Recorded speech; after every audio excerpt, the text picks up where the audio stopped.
And welcome to part 3 of Liberation of Caen. Let's play Battlefield 1942.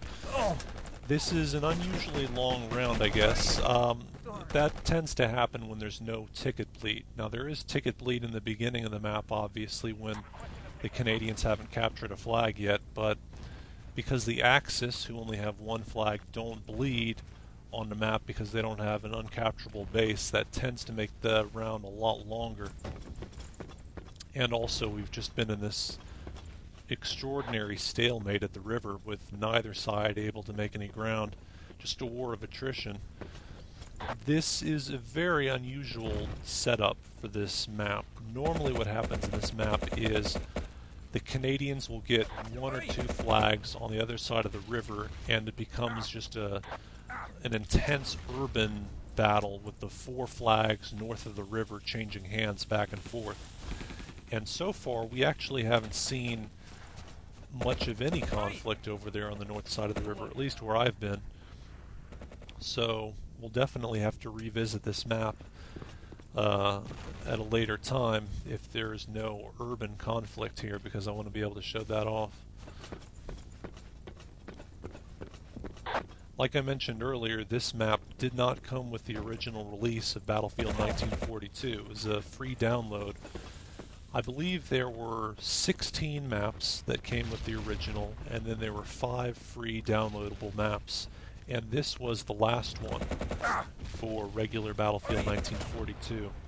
And it was also the most CPU intensive in that urban area to the north of the river. You could really lag out just from your CPU if you didn't have a good computer. In this game, of course, it came out in 2002. So it was a lot of people affected by that.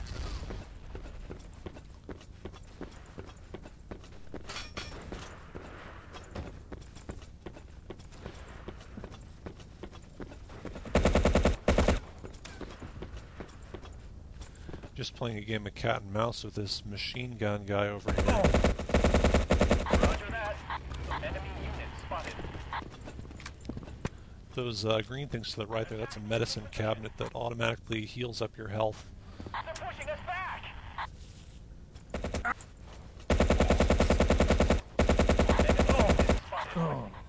And it looked like I was almost about to get him, but I didn't quite lead the target properly. And once again, I've been team switched.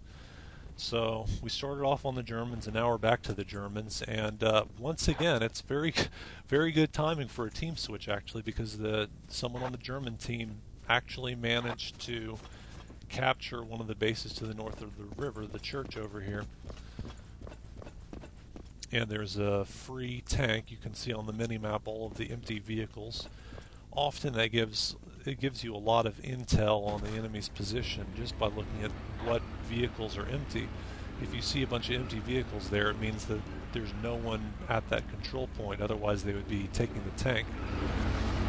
Now I could try to get that flag, but unfortunately the tank can't access that flag. There's a concrete wall around it, and I can't remember whether or not this flag has enough room for a tank. Doesn't look like it. So if you have a tank in this position and there's a friendly infantry nearby, you'll just cover him in the tank while he takes the flag, but there are no friendly infantry still. So I guess I've really got no choice but to head south now and see if I can help out at the river flags. Oh, there's a guy. And there he dies.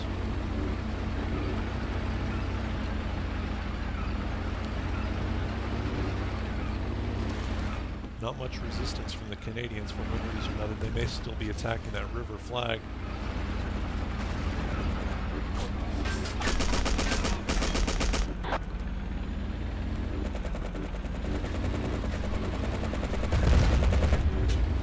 This is a common dilemma that you get when you're in a tank trying to capture a flag. If there's a building nearby, you may be able to kill hidden infantry in there using your cannon firing into the windows, but sometimes it just takes infantry to go in there and help you out.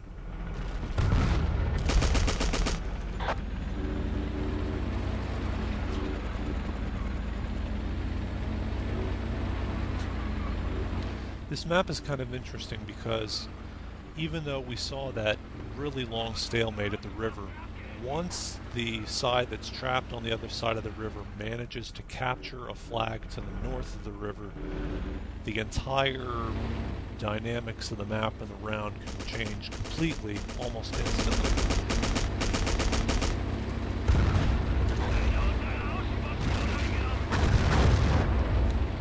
Canadians seem to be in a pretty decent counterattack on that flag. But I don't think they have anything that can stop a tank at this point.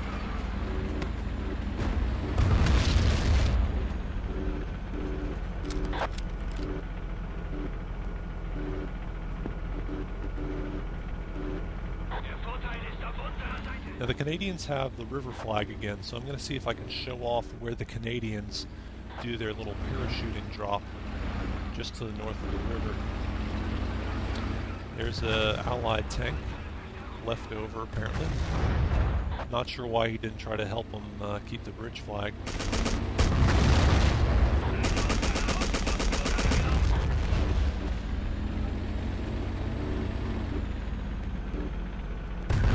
$29-15 now on the tickets, so it's still very close. I think we started with what, like 250 on each side, something like that.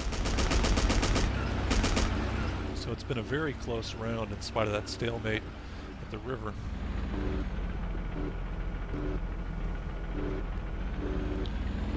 If the Germans had only had one flag left and it were any of the other flags and they weren't able to get out, then this round would have been over very quickly.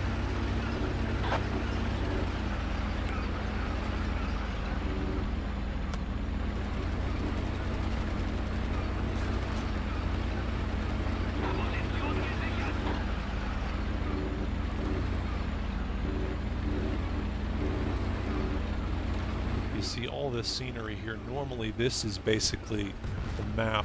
This is basically all that you see of the map in a normal round once the Canadians capture one flag north of the river. But it's just completely abandoned pretty much. Alright, well, looks like the Germans didn't do a very good job finishing out the round, so 19-1. And that's it for Liberation of Caen. Stay tuned for our next episode.